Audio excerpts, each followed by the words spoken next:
안녕하세요. 박용덕입니다. 2024년 제35회 공인중개사 시험 대비 기출 보객이 33회 9번 문제입니다. 확인설명서 비주구용 이의 서식에서 개업공개사의 기본 확인사항이 아닌 것은 했네요. 소재지, 면적 등 대상 물건의 표시에 관한 사항. 2번 소유권 외의 권리관계에 관한 사항. 그 다음에 비선호시설 유무에 관한 사항에 답은 3번이네요. 비선호시설은 1의 서식하고 3의 서식에만 기재하죠. 그래서 3번이 정답이 되겠습니다. 비선호시설은 주거용, 토지, 즉 1, 3의 서식에만 기재하고 비주거용 건축물에는 비선호시설을 체크하지 않습니다. 3번이 정답이고요. 관리 주체 등의 관리에 관한 사항, 소유권에 관한 사항 이런 것들은 기본 확인 사항입니다. 기본 확인 사항은 개업공개사 혼자서 알아낼 수 있는 게 기본 확인 사항이고요. 세부 확인 사항은 의뢰인에게 상태에 관한 자료 요구를 해서 확인한 사항을 기재하는 게 세부 확인 사항이 되겠습니다. 다음은 10번 문제 보도록 하겠습니다. 공인중개사 법령상 중개보수의 제한에 관한 설명으로 옳은 것을 모두 고른 것은 했는데 기억, 공인중개사 법령상 중개보수 제한 규정들은 공매 부동산에 대한 취득의 알선에 대해서도 적용하지 않는다 했는데 적용합니다.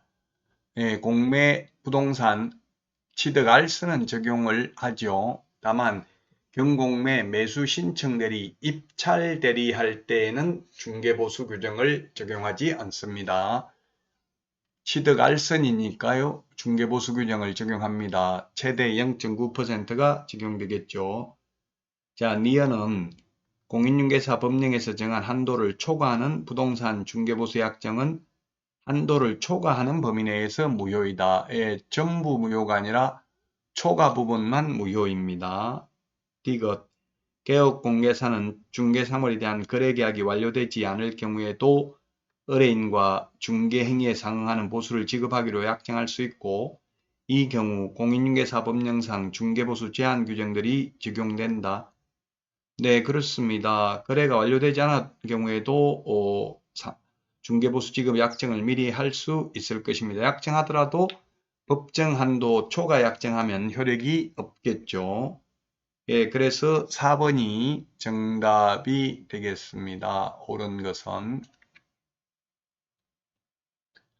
다음 문제 보도록 하겠습니다.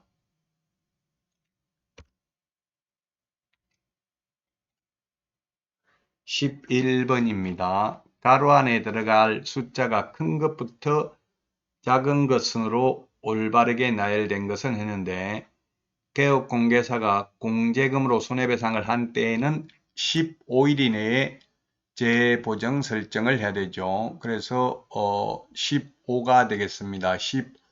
15일 이내에 재보정 설정을 하셔야 됩니다. 자, 그 다음에 두 번째는 등록인장을 변경한 경우에는 7일 이내에 변경 등록해야 됩니다. 7일 이내에 변경 등록해야 된다. 자, 그 다음에 마지막에는 사무소 이전의 경우 이전한 후 10일 이내에 이전 사실을 이전 후 등록관청에 신고해야 되죠. 이를 위반하면 100만원 이하의 과태료가 되겠습니다. 긴 것부터 짧은 것으로 나열된 것은 해서 1번이 정답이 되겠습니다. 손해배상하고 나면 재보정 설정 15일 이내에 등록인장 변경 등록 7일 이내에 우리 암기 프린트에 15일은 49번, 7일은 39번에 정리되어 있습니다. 10일도 다 정리되어 있죠. 암기 프린트는 네이버 카페 박용덕 박사의 부동산 여행에서 다운로드 받을 수 있습니다.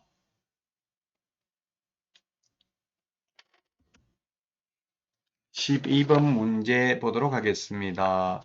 거래계약서에 대해서 옳은 것입니다.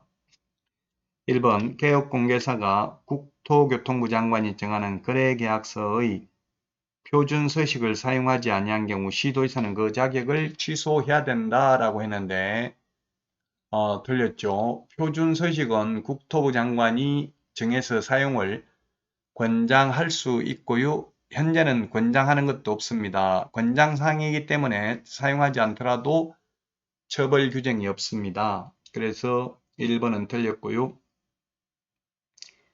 2번 확인설명서 교부일자는 거래계약서 기재해야 되는 사항이다.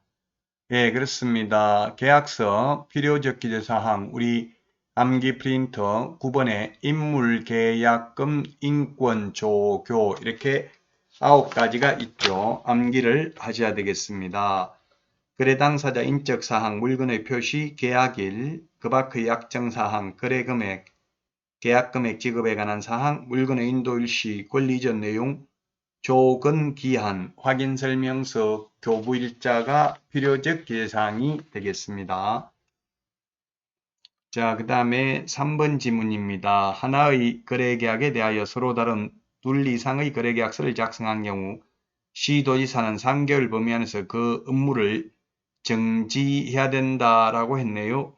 업무 정지는 등록관 정의하고요. 자격정지는 시도지사가 합니다. 그래서 소속 공인중개사라면 시도지사가 자격정지를 할 수 있고요. 업무정지는 등록관 정의합니다. 그래서 3번 틀렸습니다. 3번도 틀렸다. 업무정지를 시도지사가 하진 않습니다. 시도지사는 자격정지하고요. 업무정지는 등록관 정의합니다. 개업공개사가 이중계약서 적으면 등록을 취소할 수 있고요. 등록관 정의 취소 안 하면 6월 범위 내에서 업무정지할 수 있습니다. 물론 소속 공인중개사라면 6개월 범위 내에서 시도지사가 자격정지할 수 있습니다. 그래서 틀렸고 그 다음에 4번 보도록 하겠습니다. 중개인을 한 소속 공인중개사가 거래계약서를 작성한 경우 그 소속 공인중개사가 거래계약서에 서명 및 날인해야 되며 개업공개사는 서명 날인 의무가 없다 했는데 함께 해야 됩니다. 개업공개사도 함께 서명 및 날인을 해야만 되겠습니다. 그래서 틀렸고 5번 거래계약서가 전자문서 및 전자거래기본법에 따른 공인전자문서센터에 보관된 경우 3년간 그 사본을 보존해야 된다 했는데 계약서는 3년이 아니고 5년간 보존을 해야 됩니다. 원칙. 다만 공인전자문서센터에 보관된 경우 즉 전자계약서를 작성했으면 따로 종이계약서를 출력해서 보존할 필요 없습니다. 거래계약서 5년 보존이고요. 확인설명서, 전속중개계약서 3년 보존, 그리고 매수 신청 대리 관련 서류는 5년 보존이 되겠습니다. 자, 이번 시간 여기까지 하고요. 다음 시간에 만나요. 안녕.